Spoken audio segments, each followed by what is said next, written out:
Alright students, so I'm going to talk to you a bit about adding color and value now to the sketch that you've made. So this is the sketch that I cleaned up a bit already, and now I'm going to start adding some color and value to it.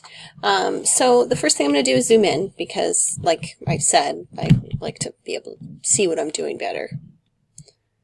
So we'll start out with that. Control plus and minus to zoom in. There we go.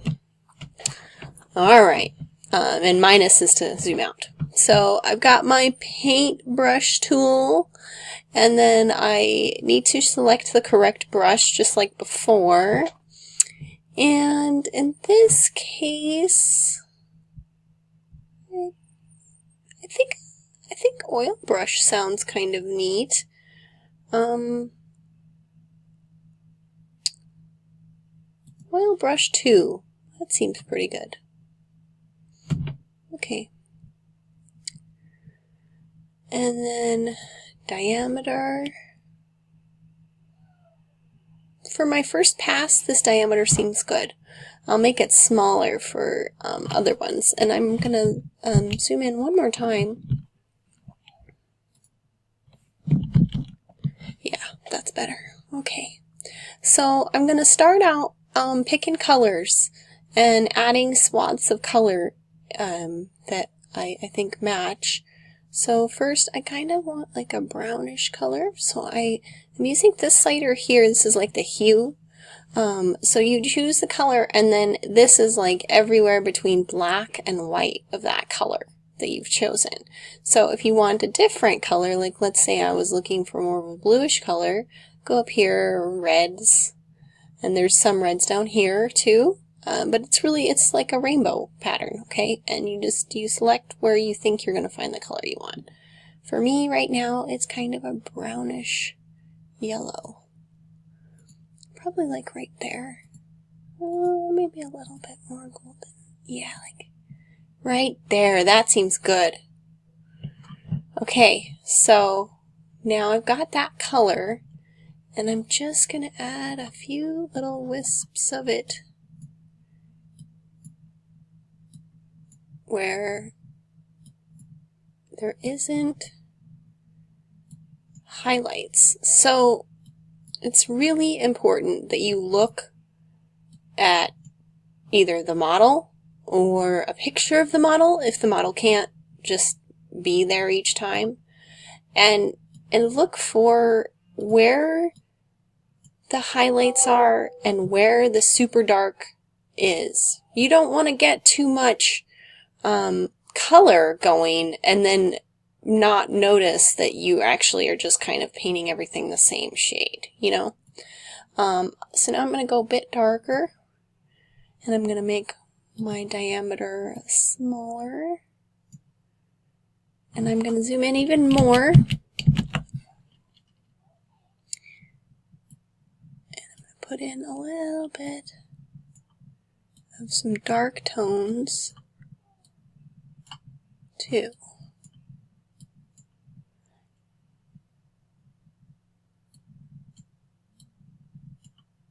And I'm trying to also at the same time add those and preserve the gesture lines of how I saw the hair growing at the time, and make sure and keep those lines and keep visibility into how their interaction is working between the darks and the lights, and keeping true to that in your painting. So I'm going back over anywhere where I kind of lost those lines, and I'm adding in a shadow. And I am also, looking for spots where I'm going to need even lighter colors. So here I'm going to go to more of like a really light color, but maybe a little bit more yellow to it.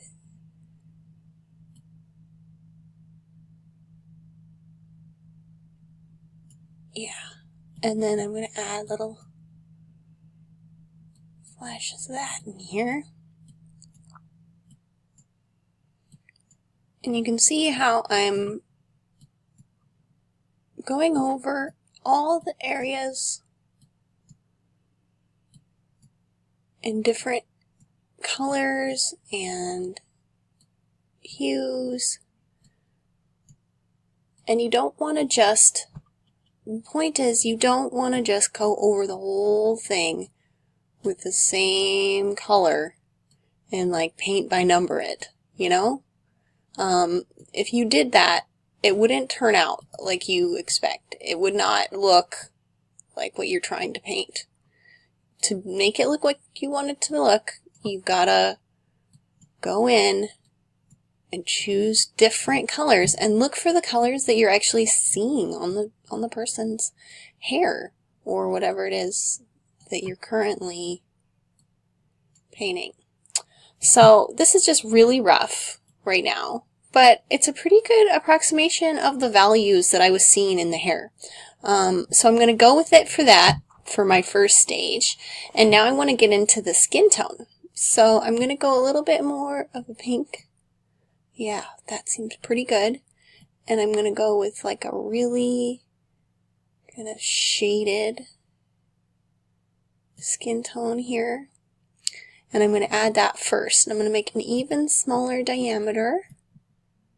I'm going to go to like 5, I think. 8, sure, 8. And then I'm going to zoom in even further. So you really want to make sure that wherever you're working in the correct size brush and you have the correct zoom going.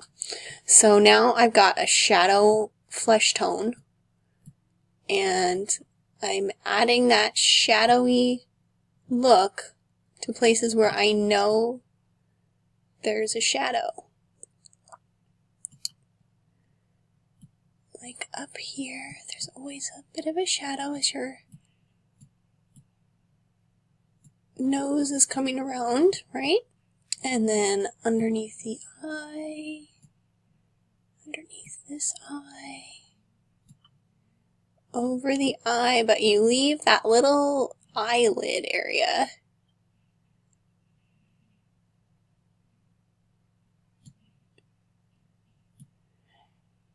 And it looks a little weird when you're adding it to just a white background because it seems wrong because it's not very dark. But once you get the like bright values in, this will look more accurate. Okay. So I'm using some of, see, I made these lines to give myself kind of a hint of, oh, there's a shadow right here. And so I'm following those lines and paying attention to what I told myself existed in the picture.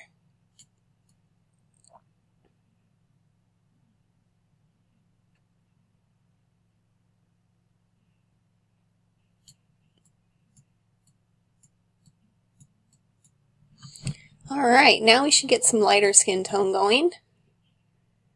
And I'm going to make my brush a little bigger because I actually don't want to make a bunch of lines. I want to kind of smooth it out. Smoothly add the skin tone.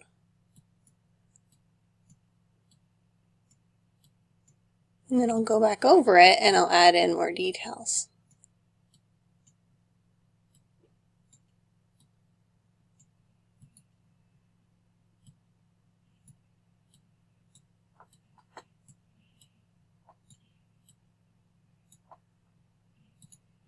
Cool. And then the last thing I want to do, because it's pretty much the right color, is I want to make her eye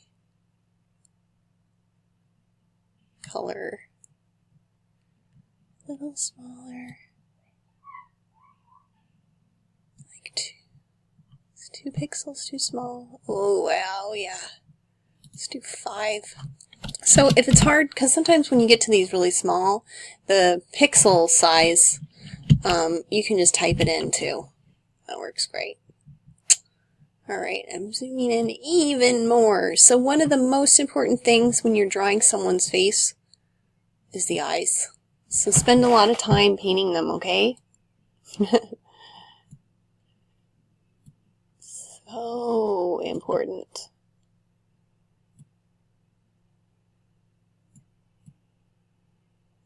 Okay, and now I need some black.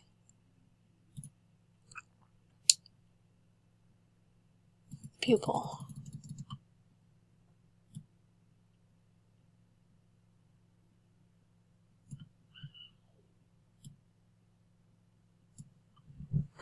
Okay, so I'll go and zoom out again so we can see how that turned out. See, I'm going to have to learn these scrolling shortcuts. Ooh, those eyes really, really pop, don't they? Okay, so that's starting to look pretty good. Now, one thing you can do, if you, like, let's say, oh, I just painted the face, but I need to paint the arms kind of the same colors.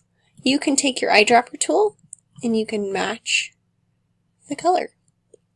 And so here, it took me right back to that color that I had before, and now I can get my brush and I can get a really wide diameter going, and I can paint this huge section, you know, of skin that I know is pretty much the same color all the way down.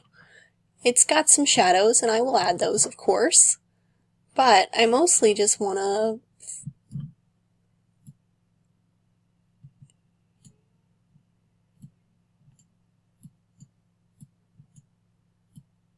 get that main color in there. Though I just realized that's the shadow color. Whoops! So I guess I'll go back, change it, go back to my brush again and paint over it.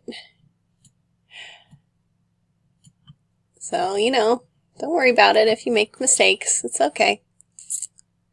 I think it needs to be a little more yellow though. More like that.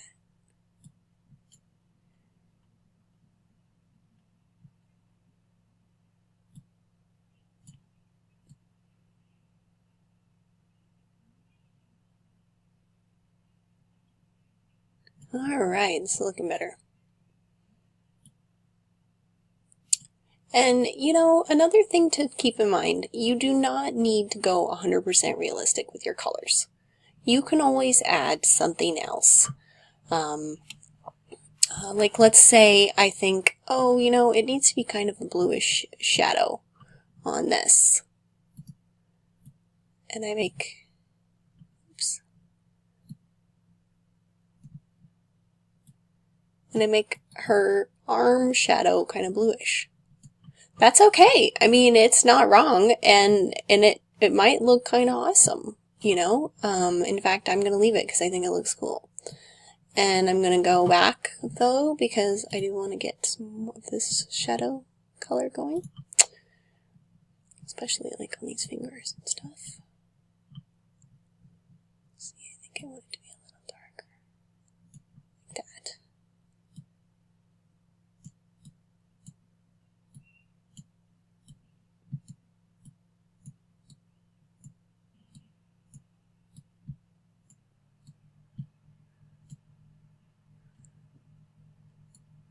Here we go.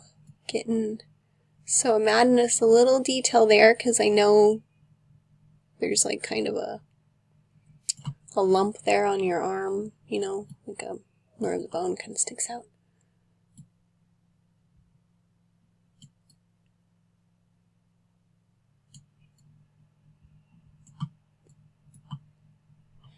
And then on this side, same kind of thing.